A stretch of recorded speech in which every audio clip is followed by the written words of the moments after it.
27 и 28 августа 2004 года в Алданском Улусе состоялись поистине исторические события. Общественность республики отмечала 80-летие золотодобывающей промышленности Якутии. Золотой Алдан принимал поздравления и открывал еще одну блестящую страницу своей истории. Именно здесь, в далеком 1924 году, было создано предприятие, которое с первых же лет своей трудовой деятельности стало флагманом золотодобычи молодого тогда советского государства. Алдан Трест помогал решать стратегические задачи: укрепление обороноспособности страны, пополнение золотовалютного запаса Советского Союза и дальнейшее освоение богатых месторождений Якутии.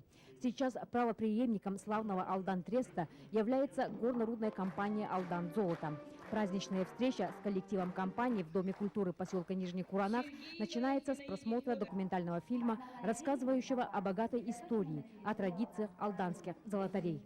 Свой 80-летний юбилей компания «Алдан Золото» встречает с высокими производственными показателями. Годовой план уже выполнен. Золотодобывающая промышленность, которая в силу политических и экономических неурядиц в стране находилась на грани вымирания, наконец становится на ноги. В Алданском Улусе наряду с добычей драгоценного металла налажены ювелирные и сувенирные производства.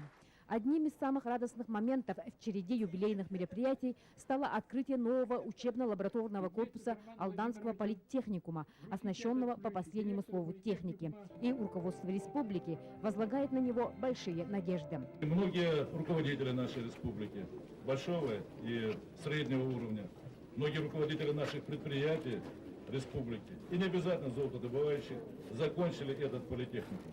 Поэтому он сыграл выдающую роль в развитии нашей республики. И когда мы открываем новое здание техникума, то это значит, что мы возрождаем наши старые традиции. Что это значит, что мы возрождаем наш Алдан, нашу золотодобывающую промышленность. Мы получили прекрасную возможность увеличить сегодня качество предоставления образовательных услуг. Я думаю, что диплом Алданского политехникума будет иметь достаточно большой вес. Сегодня есть для этого мощная материально-техническая база, которую сегодня мы получаем. Пока официальная делегация осматривала новое здание техникума, гостей уже ждали на площади напротив районного дома культуры, где стоит памятник первооткрывателям Золотого Алдана Михаилу Тарабукину и Вальдемару Бертину. Это они задолго до создания Алдан Треста на оленях-упряжках начали легенду освоения богатейшего месторождения драгоценного металла. В дань памяти их стойкости духа, мужественности возлагаются живые цветы.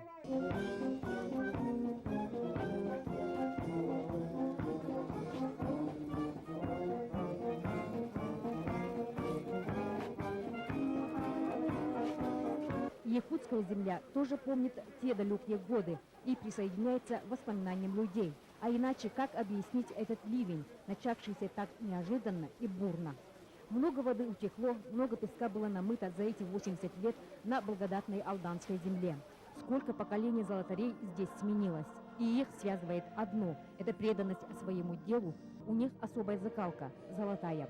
Яркий тому пример – аксакал золотодобывающей промышленности Якутии, герой социалистического труда Тарас Гаврилевич Десяткин. Алданцы встречают его тепло, с любовью и бурными аплодисментами. 920 тонн золота, политого потом и кровью многих тысяч людей, прибывших со всех концов нашей Родины, чтобы отдать свои лучшие годы, здоровье, сердце и остаться здесь навсегда. Труднейшее было золото военных лет, которое помогало ковать победу над фашистской Германией. Тогда чуть ли не каждый день менялись задания в сторону увеличения по добыче золота. Жизнь человека ничего не значила, но много значили лозунги: каждый грамм золота, удар по врагу, все для фронта, все для победы. И я благодарен судьбе и горжусь тем, что мне довелось долго и плодотворно работать с вами, с людьми, которые составляли славу золотой промышленности страны, с людьми самой высокой пробы.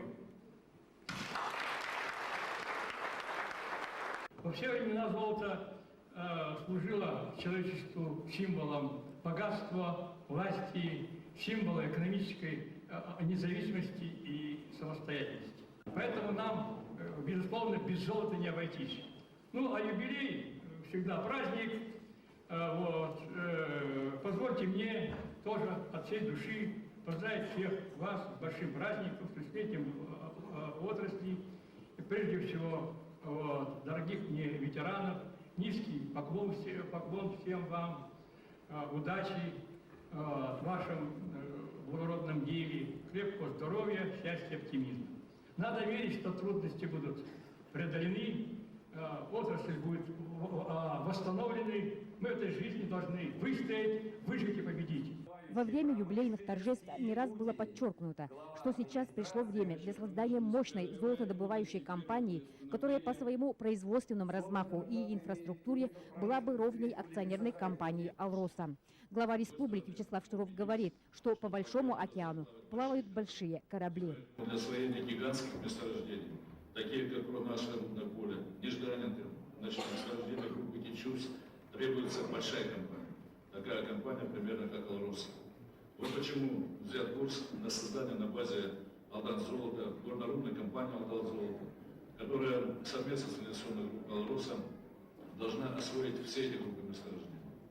И этот курс шаг за шагом последовательно осуществляется. Поздравить с юбилеем золотарей в Алдан приехало руководство Государственного собрания ИЛ-Тумен, правительство, министерств, ведомств, заместитель полномочного представителя президента России в Дальневосточном федеральном округе и так далее. А одно из самых ярких событий юбиляры золотарей приберегли на завтрашний день. С утра выезжаем в поселок Селигдар. Туманно, сыро. Но, несмотря на это, здесь работа уже кипит. А мы ждем приезда официальной делегации. А вот и она. Сейчас начнется самое зрелищное событие. Не каждый день приходится видеть главу республики вот в таком почти в космическом скафандре. Вячеслав Штыров лично проверяет готовность выплавленного в течение 4 часов золота перед тем, как его зальют в форму для слитков. И пошло золото Якутии. Вот оно, переливается. Красота!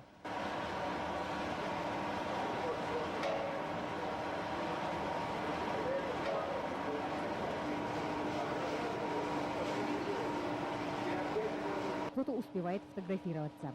А нас впереди ждет не менее интересное мероприятие.